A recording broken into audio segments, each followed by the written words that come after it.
Go ahead, Arthur. Well, then, Justice Stone, first introduce yourself, please. Oh, I'm Steve Stone. I was the presiding justice of Division 6 from its inception in late 1982 until I retired, which was in January 1999. And I had both the opportunity, the privilege, and the honor of serving with Justice Richard Abbe for the entire time he was on the Court of Appeal. And my name is Arthur Gilbert. I am the current presiding justice of Division 6 of the 2nd District. And this interview is part of the Appellate Legacy Project. Steve and I are going to talk about one of our colleagues, Richard Abbe, who died in 2000. And Richard was one of the founding members of this division along with Steve and myself. This division was created in 1982, and we were all sworn in on December 28th, I think. December 27th. 27th, okay, thank you. I dissent. December 27th, 1982. And we started this new division, Division 6, which is located here in beautiful Ventura. And Steve and I are just going to share some reminiscences about this very unique individual. I think sui generis is probably the only way to describe him.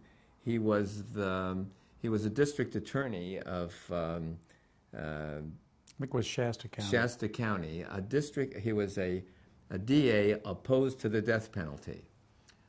He was a conservative who was extremely liberal. Not only was Richard Abbe, the district attorney, against the death penalty, but he was also against the marijuana laws and refused to prosecute people for mere possession of marijuana. And had strong views about the environment and just about everything, and politics. And the three of us all met up. Steve and I knew each other briefly a little bit. We'd meet at conferences and so on. But I had never met, I don't think either of us had met Richard Abbe.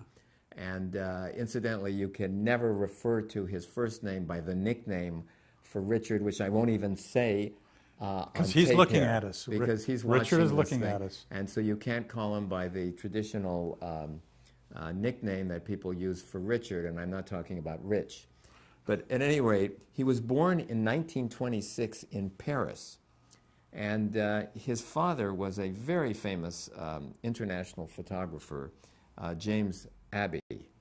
And Abbe is spelled A-B-B-E, and he was always concerned that you'd know that it rhymes with tabby, because he was not Abbe, which might be a Japanese name, and he had no problem with that. But I remember he was introduced as a new judge at the Asian Lawyers. One of my friends, Elwood Louie, who is also a retired justice on the Court of Appeal, was there, and everybody thought this was a new Japanese.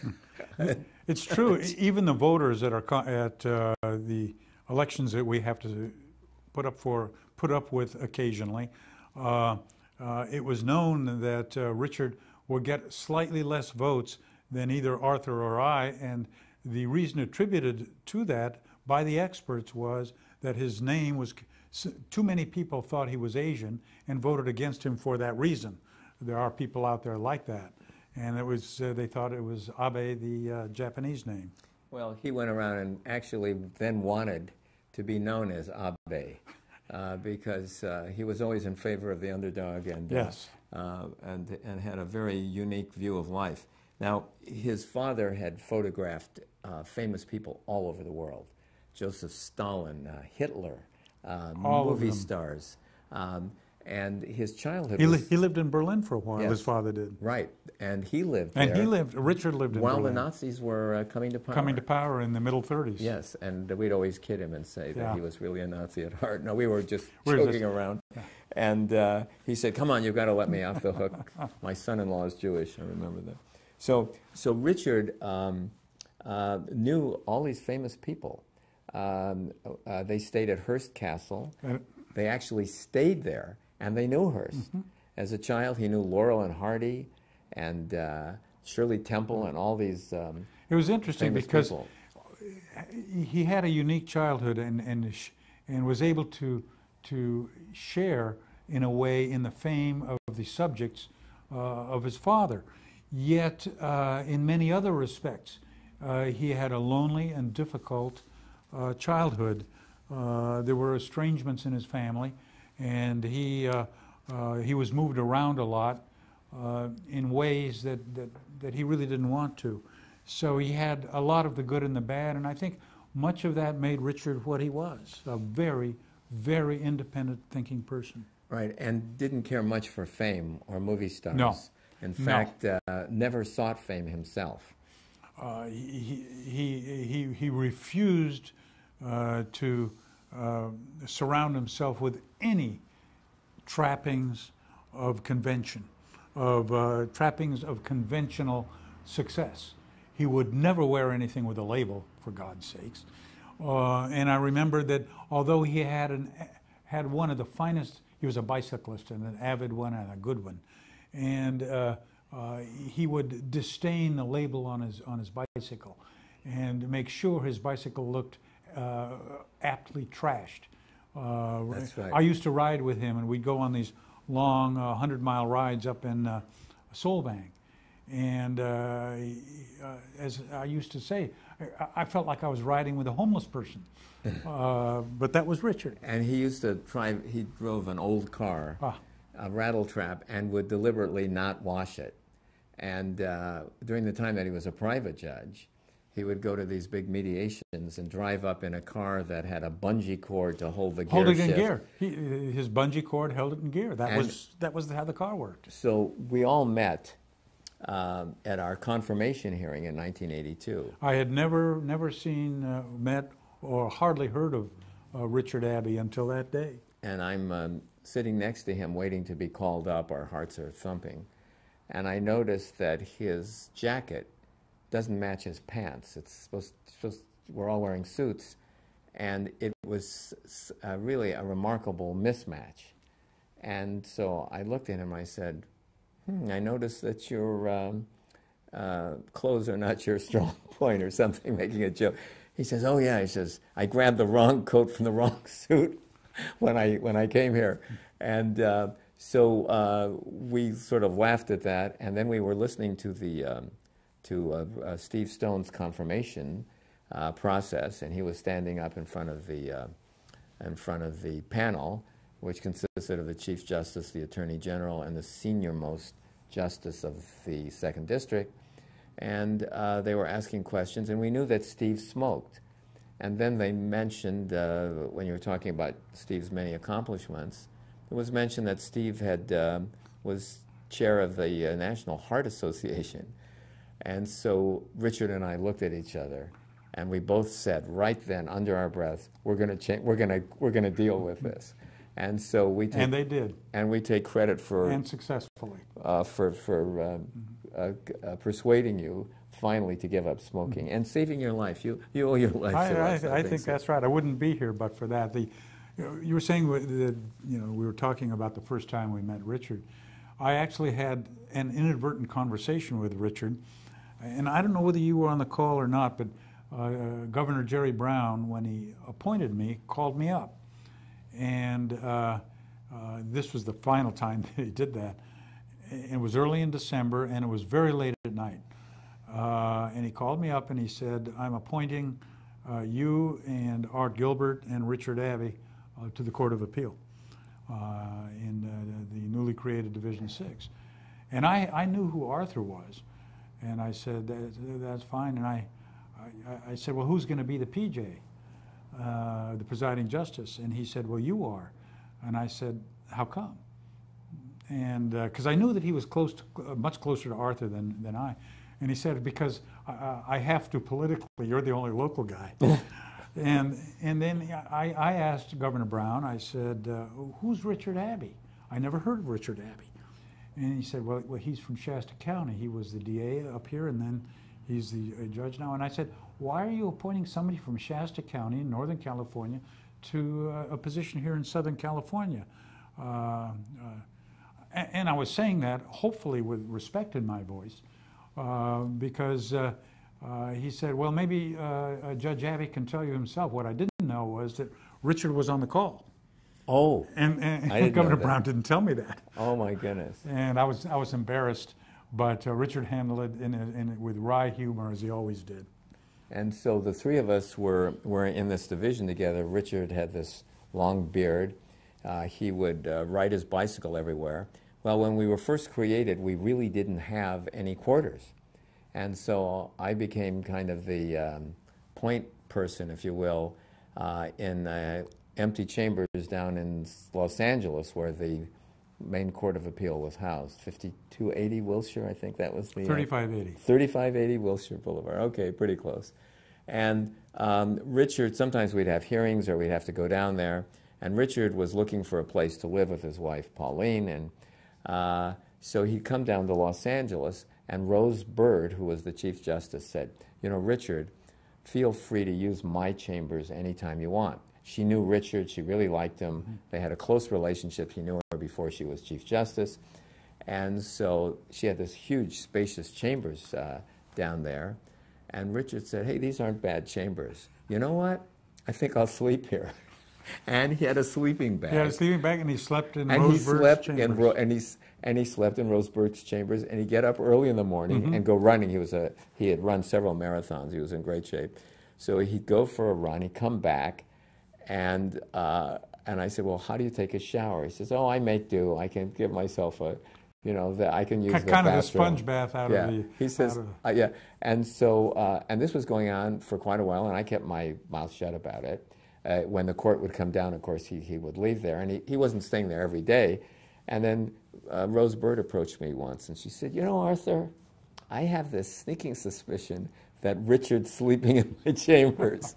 And I refused to say anything. I thought I'd stick by him. And so he ultimately moved down here. He hated Los Angeles, though. He like never wanted to go to Los Angeles. Yeah. He hated cosmopolitan, metropolitan areas. And there actually was a controversy. It didn't last very long.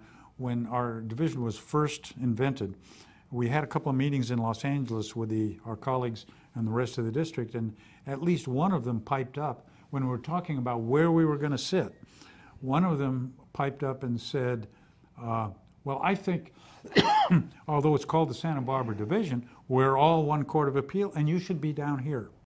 Oh, that's right. And Richard turned to me and he said, I quit. I'm out of here. In That fact, didn't happen. one thing I do recall, the Court of Appeal, we didn't have a state building then. The state building No, they were had rented quarters. They were rented quarters in this big office building. And the office building was, and the Court of Appeal had quite a few floors there, obviously, and including a pretty good courtroom there, actually. They made a nice courtroom. But anyway, if you'd get in the stairwell of the building, you could never get out. You can't get out except... Because there were security reasons and so on. You'd have to go all the way down. And so Richard, coming back from one of his runs, got lost in the stairwell, and he can't get out. And he's going from floor to floor, and he hears voices. At last I hear voices. So he goes to the door where he hears voices, and he tries the door, and it's locked. Of course, you can't get in. So he starts knocking, and he's knocking and knocking. They open the door. He walks in. Now he's got his biking gear on and his biking clothes, and he walks in with his headband, and he's sweating. And there's Division 3 holding oral argument. He walks right into the courtroom. He walks into the middle of the courtroom. And I think he was wheeling his bike. I don't know if well, I don't think he had his bike in the stairwell, but I mean, I wouldn't be surprised. He was really a character. And I do remember this. This was the first day of oral argument for our division. And we had the first day of our oral argument in Santa Barbara at the Mural Courtroom. Now, the Mural Courtroom is this very ornate courtroom. It's a place where tourists go. They seldom have any hearings. Right. It's a ceremonial courtroom, really. And so and the press is there, television is there, and this is our first time ever sitting together. Ever sitting together. And the first time in history there's been a court of appeal up for the northern counties, and that we're holding an oral argument in Santa Barbara. And there were no side rooms to that courtroom. You had to come in from the corridor. Yeah. There was no enrobing, not enrobing room, but no cloakroom, no coat room, no closet. You came in from the corridor where all the tourists were gathering. Right. So anyway, we walk in and they announce it and the cameras are going and everybody's watching us. And there's... And it's an absolutely jammed courtroom. People lining the back, lining the walls. It's a big deal. And there are these very large chairs with huge backs, like King Arthur chairs, like chairs from out of the Middle Ages. And we're... Thrones. And they're sort of in the way. And Richard goes out first, and then Steve sits in the middle, and then I can come next. And incidentally, in those days, Steve had a Prince Valiant, a Beatles haircut. And so Steve comes out looking like Prince Valiant. Wearing my helmet. And Richard goes first, and the chairs are too close, and he bangs into the chairs with his knee, and you hear this loud knock, and he says audibly, everybody could hear it, "Jesus Christ." Where's the fumbling around? Just... Oh, God, we were howling. So he finally moves the chair back, gets in his chair, you get in our chair, and we get in the chair, and now we're starting the hearing. Yeah. And the lawyer comes forward, and he drops his books or his on this long table. It's really from it's from Arthurian legend, and he drops his book down, and this cloud of smoke goes up because the table hasn't been used in years, and the acoustics were terrible. We couldn't hear anything. Nobody could hear anybody. So and the tourists in the back kept flashing, camera flashes, and they're coming in with their Bermuda shorts. Yeah. So we talking. So we quickly ended that.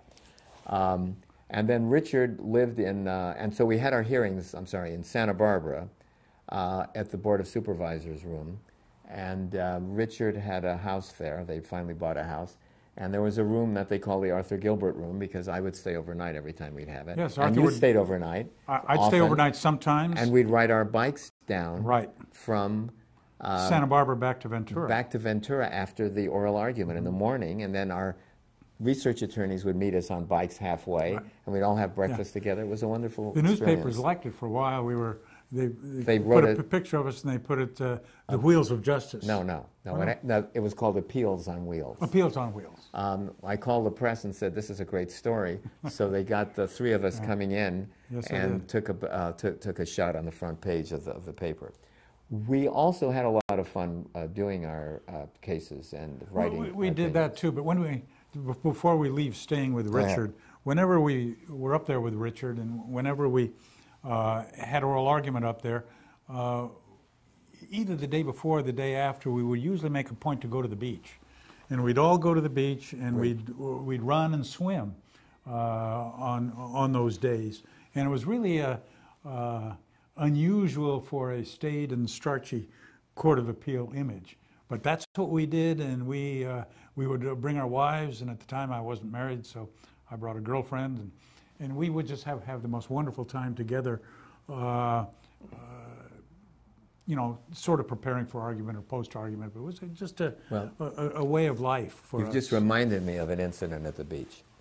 What happened was we were all here for a big reception for Rose Bird, and we stayed overnight, and all of us with our significant others were down on the beach. We had our shoes off, and we were all walking and we just had such a wonderful time. And I see a guy taking photos, and he looks like he's a professional photographer. And suddenly something hit me. We need a photo for the court. And I said, wouldn't it be great, this is who we really are, instead of a state photo with the robe. So I went up to the man. I said, this is really awkward, I hope you don't mind, but would you mind taking a picture of us, and I'll pay you? There were 6 of us. Yeah, and would you? And he says, oh, sure, I'd be happy. And then I tell him who we are. I figure out how to do that. And he says, oh, I'd really be happy to do it. It turns out he's involved in the law, doing shooting pictures for lawyers who have PI cases and things. So he's a professional, and he takes all these photos, dozens of them, sends them to us. They're fantastic. We pay him. He refused to take any money, so we sent him a gift of a basket of something. He said, you didn't have to do that. and we blow it up, and we have it hanging in the clerk's office. Yeah, it's our official. And that was we our used it as official. official court picture. And Until you got married. Right, until I got married, because there was another woman in the picture. But it was a picture of the six of us, and we all had our pants rolled up and our sleeves rolled up, and we were marching through this, not marching, but ambling across the beach in the sand. And it was a close-up. It was a marvelous picture. We all still have it. But that was who we were, and in great degree, it was Richard who helped us be that way. Arthur and I were more conventional and more traditional, and I think I don't know about that. Well, okay. But Richard brought out the best part of our independent side, I think, and did a great job of it. Arthur and I know, really admired Richard. We admired his independence. We admired his admission of his flaws. He was his intellect. He was remarkably bright. He'd had a lot of experiences in life, which I think nourished his intellect, and also played a part in his common sense, because he had had experiences that Arthur and I never had or even came close to, but which informed, I think, not just his intellect, but his sense of the human condition. I think that he had an excellent sense of the human condition. Now, we have talked about Richard as if he were a flaming liberal. Wrong. He was not. It's true about everything we have said about him and his attitudes. But in his opinions and in his judicial philosophy, I think he was the most conservative of the three of us. Well, he tended to be pro-prosecution. He would roll over in his grave if he heard us saying this. He was less likely to agree with plaintiffs who got a lot of money in terms of verdicts. And in a sense, he was, I believe, more conservative in ways than you and I, Arthur, certainly than me. He would be, if we call him a conservative, which we did. Oh, he would have a fit. He would have a fit. He would have a fit. He was, make no mistake, he was not a conservative. Absolutely not a conservative. He was a staunch supporter of Planned Parenthood, of the ACLU, of the Sierra Club. He was a wonderful outdoorsman, not only skilled and talented at being an outdoorsman, but also his love of nature knew no bounds. He would he'd sleep in a dry stream bed in a second, and I'd be looking for the first motel I could find. But that was Richard. Yeah, but you know, when we're talking about liberal and conservative, some of his opinions were really quite interesting. One case that Steve wrote that I concurred in was called the Boulos case, and that involved the district attorney actually convincing someone to, he had fired his lawyer. I convinced him to fire his lawyer. No, actually they didn't do that. He fired his lawyer, and he was depressed about getting another lawyer, and so somebody said, why don't you talk to the DA and work out a deal? He called the DA, told him, oh, I'm sorry, you're right. I apologize. The DA said, we can't talk to you until you fire your lawyer. We won't talk to you until you fire your lawyer. You're absolutely right. And he fired the lawyer. Mm-hmm. And then they led him to who he should hire as another lawyer. Yes. And then he didn't do it. They didn't give him the deal. He rehired his old lawyer. He rehired his old lawyer, and then they brought a motion to dismiss. And you, in your opinion, in Boulos, held that was such an invasion of the right to counsel. It so contaminated the whole proceedings that the case should be dismissed. And we dismissed the case over a strong dissent from Richard. Mm-hmm. Richard did dissent. He did dissent. But he wrote a number of other cases. For example, he wrote Raytheon versus Fair Employment Housing, which held that an employer may not discriminate against an employee who has AIDS. And that was a very significant case at the time. It was in 1989. And he said that is a physical handicap, and you have to treat that as any other person who would have a handicap. And he also held in People versus Garziano that demonstrators at an abortion clinic cannot use the defense of necessity to escape criminal liability for their actions. Mm-hmm. So they were harassing people. They were doing all kinds of things because they said this was a necessity to protect save the life of the life of the fetus. And so he certainly rejected that. And I remember this. There was a case in Santa Paula where some dissident person had a problem with the city council and had a sign that he put up near his house or along the street in a cardboard sign. And there was an ordinance that said the city could decide what signs you could put up. And he says, not when it involves the content. Mm-hmm. And he held that ordinance unconstitutional. So, and he also wrote some significant environmental cases requiring an EIR for the county to evaluate the significant environmental effects of expanding an oil refinery at the mouth of the Ojai Valley. So, and also, there was another case I recall, I'm just looking through my notes here, and that was the Lackner case. And he held that Medi-Cal benefits could cover radical sex conversion surgery for a transsexual. Mm-hmm. So those were pretty cutting-edge cases. They were. He was in a very real way ahead of his time in terms of the independence of the individual, and it was reflected in his license plate. Richard always felt that you should speak up if you think something is wrong. He respected authority, make no mistake, but one visible sign of Richard's attitude was his license plate, which said dissent. And Richard believed that so strongly. If you don't like something, you speak up. You speak up, yeah. What he did, you don't riot, but you speak up. Richard had traveled to Nicaragua, and that was during the time that the Sandinistas were there on a kind of fact-finding mission.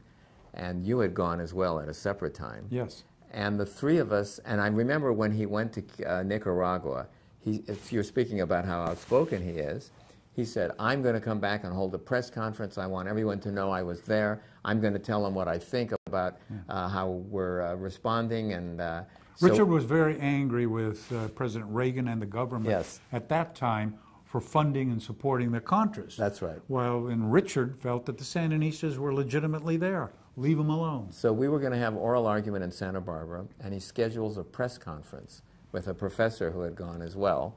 And they're going to have this on the courthouse lawn. And he says, I don't care if I'm up for election or whatever, I'm going to do this. So and we're there, so I'm saying, are you sure you want to do this, Richard? I think it's a bad idea. So we go to the press conference. Nobody showed up. There was one reporter. One reporter with a pad. With a pad who yawned and didn't write. And I think there was one little small article about it, and no one really cared. But the three of us went to Cuba. The three of us went to Cuba together? In 1990 or 91, I can't remember. I think it was, I can't remember. One of those two dates, one of those 2 years. We traveled through a loophole in the State Department's rules. Well, we could go. We had State Department approval. We did. We were the only court of appeal, I think, in the world where all three members went to Cuba. Especially went to a country which was embargoed by the United States. And we had a great time. What a wonderful time. We met with a number of judges. We saw trials. Yes, we watched trials. We watched an appellate proceeding. Yes. And we took a good look at their education system as well as their medical system and their legal system. And we just kind of fell in love with the Cuban people. We did. And we also met with some of the ministers in the government. That's right. And we had a very interesting, candid discussion with them. And I did get the feeling from many of the people I talked to then that they knew that ultimately Castro would leave or would die, and that they would ultimately become a capitalistic country and join the nations of the world. Many people were biding their time. They respected the fact that they had pretty good medical treatment. They had an excellent education. There was almost zero illiteracy, almost 100% literacy, but they had no food. There were long lines for food. a number of people approached us to help, asking us to help them get out of Cuba. That's true, yeah. But it was a very interesting exercise because Cuba is a mixture of the good and the bad, and very interesting for those of us in America. And as Richard told us there, and Richard, certainly like me, sometimes would get angry at Americans taking their freedoms for granted. And he would point to Cuba as a place where Americans should go to show that they shouldn't take their freedoms for granted. Right, right. It was, now, you know, now who knows who's going to be watching this, our presentation now, how many years hence, and the situation could be so radically different. Mm-hmm. And right now it's 17 years since we've taken that trip, and things have changed so radically in Cuba, or but at least not for the better. Well, not for the better, but Castro's brother is now in charge, and a number of Europeans. They've opened the country up to a number of Europeans in a tourist trade in order to get some more funds and so on. Do that. So, you know, one thing I just happen to remember, and it's a story when our division was first created. We had a distribution of cases, and you had a case with an issue, and which was assigned to you as the author. We did a blind rotation, and we still do that. For cases, we don't pick our cases, they just come to us by a number system. And you had a case, and I had a case, and that means that we would be the author of those cases, that had the same issue. And we didn't know it at the time. And you wrote your case one way, and I wrote my case the other way. We hadn't met for conference yet, and then we had distributed the cases, and I hadn't gotten around to reading your case yet, but Richard had read it ahead of time. And he came over to me and he says, well, it looks like I'm going to be the swing vote. I said, what do you mean? He said, well, on the so-and-so case, you wrote it one way, and Steve wrote it the other. And I have to decide. So I said, oh, I've got to. So I went right to my chambers to read Steve's case, and I read Steve's case, and I look at my case, and I think Steve has the better argument. So I go to Richard, and I say, you know, I think Steve has the better case. I think his argument's better, so I'm going to go with Steve. So he says, okay, we have conference. We have a conference, and I express my views, and he says fine. And then we go to the oral argument. We hear that, and then we decide that Steve should publish his case and write and file his case before I file my case, and then I'll just agree with what you've said, and I'll change my whole result.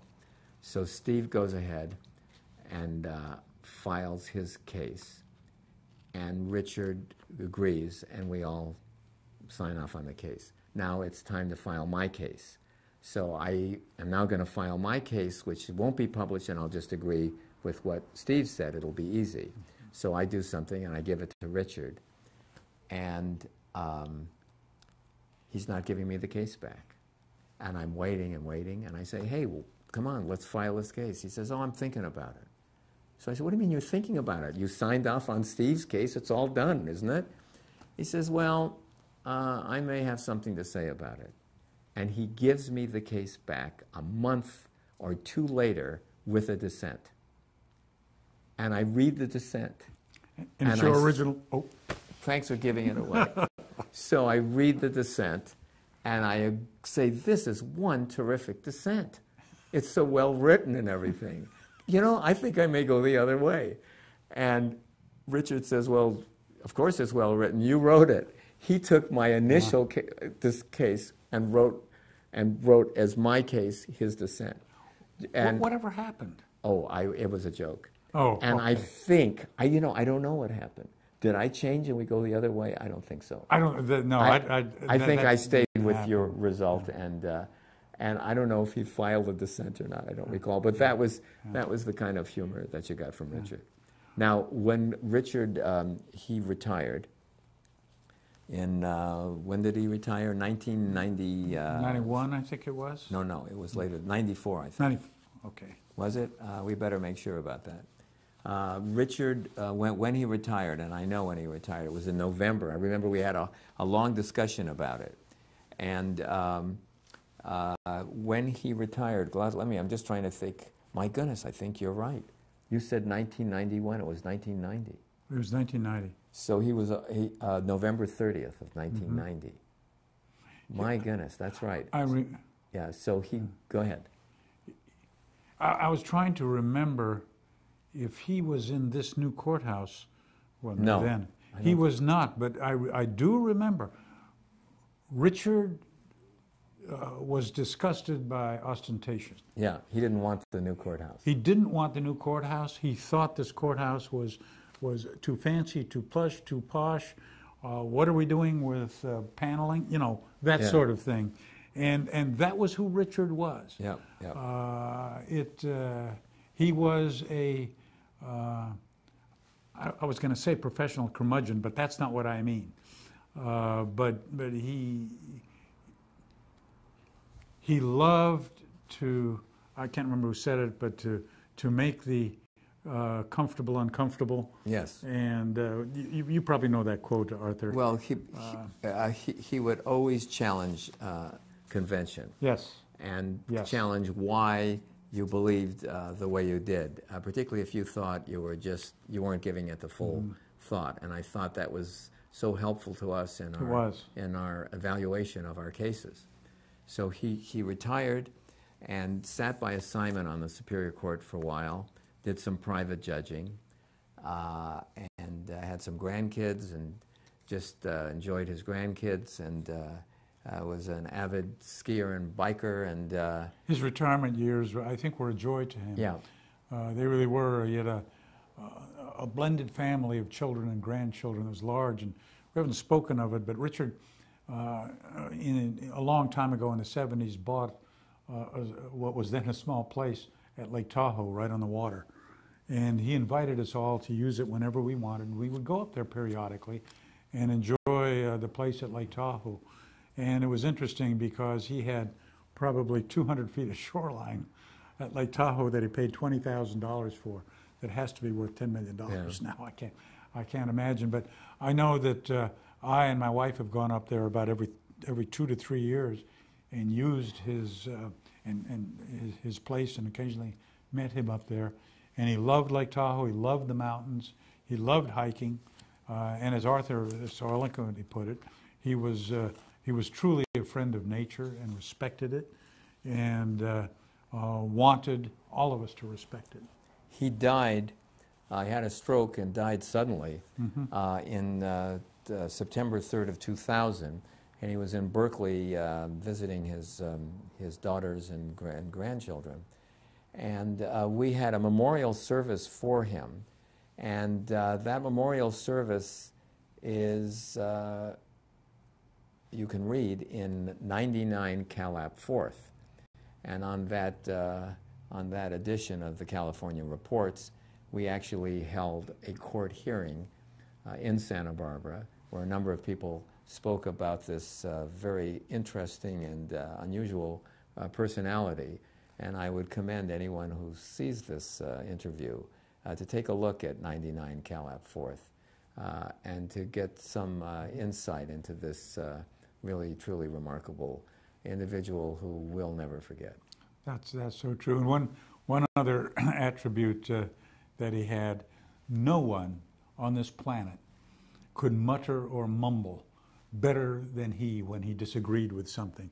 We would be on the bench, and I would hear this voice next to me, and he would, and I will not wax profane on camera, but he would be grumbling about a lawyer or the lawyer's conduct or the case under his breath.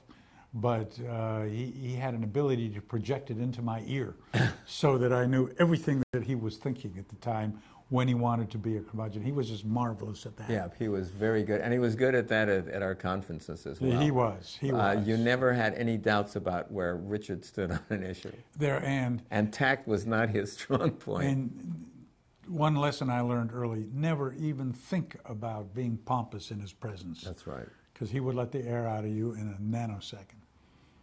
And with good humor. That was Richard. It's nice talking about him.